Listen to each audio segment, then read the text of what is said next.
Hello दोस्तों, आज question आया है कि जो बच्चे हैं वो बहुत शरारती होते हैं और हमारा कहना नहीं मानते, तो उनके बारे में कुछ बताओ कि उनकी अपब्रिंगिंग कैसे करनी चाहिए, कैसे हम उनको प्रोग्राम कर सकते हैं, कैसे हम उनको बेस्ट तरीके से चीज़ों को सिखा सकते हैं।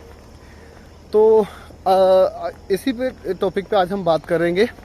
देखो होता क्या है, सबसे पहले हमें जो ज़्यादा ध्यान रखने वाली बातें हैं कि 5 साल तक हमें जो बच्चों को कुछ भी नहीं कहना चाहिए। इसके पीछे का रीज़न ये है कि 5 साल तक जो बच्चे का माइंड है वो डेवलप होने की स्थिति में होता है। वो इतनी तर्क वितर्क मतलब सही और गलत वो चूज़ करने की स्थिति में नहीं होता। तो अगर आप उनको मारते हो बच्चों को 5 साल से पहले, तो आप उनको ट्रेन कर सकते हो लाइक एनिमल्स, पर आप उनको एजुकेट नहीं कर सकते। ओके, तो आपको क्या करना है कि उनको एजुकेट करना, ट्रेन नहीं करना है ना। तो इसलिए 3 चीज़ों का आपने उस बच्चों के साथ प्यार, कंपैशन और आपने जो नर्चर है बस वो उस चीज़ों का ध्यान रखना है बस। तो आप खुद देखेंगे बाद लास्ट में कि आपके बच्चे किस लेवल तक ग्रो कर गए हैं। ठीक है, अगर तो आपने एक्स्ट्रा ऑर्डिनरी बच्चों को बनाना है तो उसके लिए यही तरीका है कि आप बच्चों को फुल प्यार सपोर्ट दें और बच्चों को अच्छे से नर्चर करें। और दूसरी बात ये है कि उनको एजुकेट करना, ट्रेन नहीं करना। उनको सही और गलत सोचने का, क्योंकि बच्चे क्या होते हैं, बड़ी क्यूरियोसिटी होती है उनको अलग अलग तरीक़ों से सोचने के लिए, और नए नए क्वेश्चन पूछते हैं वो। और जो क्वेश्चन पूछते हैं उनको हमेशा सराहना करनी चाहिए कि बेटा आप में बहुत अच्छी ये खूबी है कि आप क्वेश्चन करते हो। तो हमेशा उनके क्वेश्चन का जितना आपको पता है उतना आंसर दो। नहीं पता तो आप गूगल कर सकते हैं, और अगर नहीं भी पता तो आपने क्या करना है कि बेटा आपने अच्छा क्वेश्चन पूछा तो मैं इसके बारे में पता करके, इंक्वायरी करके then I will let you know. ठीक है, ऐसे बोलना हमेशा। क्या कि बच्चों को ये नहीं कि आपको नहीं पता तो बच्चों ने कुछ ऐसा क्वेश्चन किया ऊट पटंग सा। ऊट पटंग कुछ भी नहीं होता।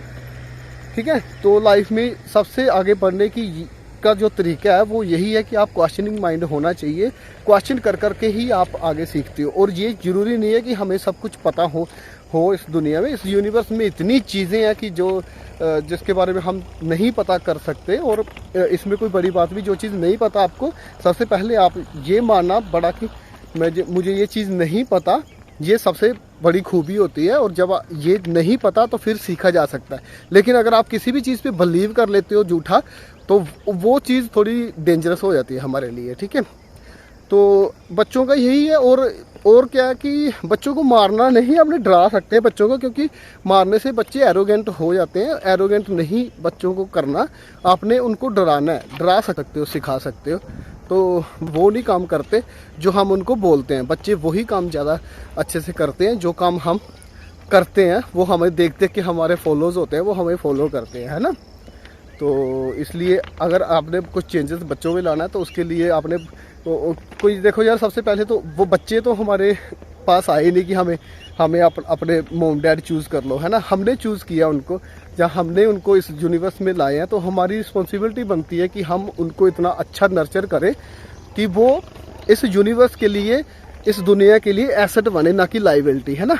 जब वो एसेट बनेंगे तो फिर आपके थ्रू वो स्पिरिचुअलिटी झलकेगी। जब वो लोगों का भला करेंगे, जब उनके थ्रू ऐसे काम होंगे जिससे यूनिवर्स को हेल्प मिले, इंसानियत को हेल्प मिले, जो एनिमल्स हैं उनको हेल्प मिले, तो जब ये सारी चीज़ें अच्छी होंगी तो आपकी स्पिरिचुअलिटी ऑलरेडी फलीभूत होगी। अगर वो गंद निकले तो उसका सारा पाप आपको जाएगा, क्योंकि इसी को बोलते हैं, जो हमारा बोलते हैं ना कि पूर्वज का जो बोलते हैं करते हैं, पितर दोष लगता है या ये दोष लगता है, तो उसके पीछे का रही अगर आप गंद निकले तो आपके पितरों को दोष लगेगा, क्योंकि उनका ही डीएनए हमारे अंदर सर्वाइव कर रहा होता है।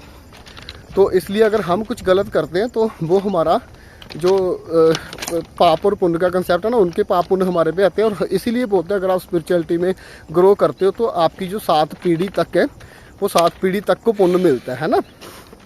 7 जून सुधर जाती हैं जिसको बोलते हैं।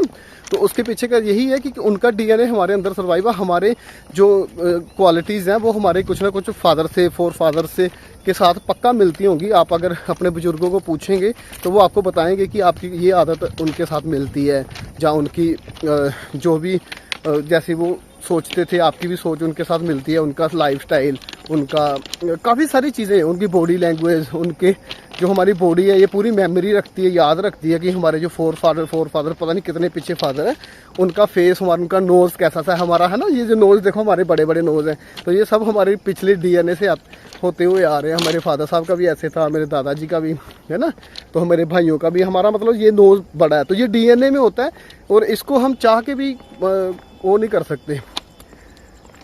इट मीन्स कि चाह के भी इसको हम बदल नहीं सकते। तो इसको बदलने के लिए क्या होता है कि इसी तरह जो हमारी एनर्जीज़ हैं, वो एनर्जीज़ में उनका डीएनए जो है वो सारी चीज़ें हमारे में झलकती है। जब हम स्पिरिचुअलिटी में ग्रो करते हैं तो हमारे साथ साथ उनकी भी क्या होती है, जो बोलते हैं मुक्ति मोक्ष निर्माण होता है ना, तो वो होता है। तो इसलिए बात चली थी बच्चों के वहाँ से, तो बच्चों को हमने इस तरीके से अपब्रिंगिंग करनी है ताकि वो हमेशा स्पिरिचुअलिटी को साथ में लेके चले, चाहे किसी भी लेवल पे स्टडी कर रहे हैं, स्टडी में अगर वो जॉब कर रहे हैं तो जॉब में वो बेस्ट कैसे कर रहे हैं, अगर वो बिजनेस करते हैं तो बिजनेस से कैसे हेल्प हो सकती है, ना कि इस दुनिया का पतन हो, है ना। तो बेस्ट करना है और बच्चों को ऐसी अपब्रिंगिंग करनी है, बचपन से उनको बताना कि व्हाट इज़ एसेट और व्हाट इज़ लायबिलिटी, है ना। तो एसेट बनने के लिए उनको ट्रेन करना है, एजुकेट करना है, ना कि लायबिलिटी बनने के लिए, है ना। तो ये थी आज की वीडियो कि बच्चों की अपब्रिंगिंग कैसे करते हैं। तो आई होप आपने ये वीडियो अच्छी लगी हो, तो आपने लाइक कमेंट और शेयर तो कर ही दिया होगा। तो धन्यवाद, thank you for watching this video till the end. तो यही थी आज की वीडियो कि बच्चों को जो है कैसे आप बेस्ट तरीके से एजुकेट कर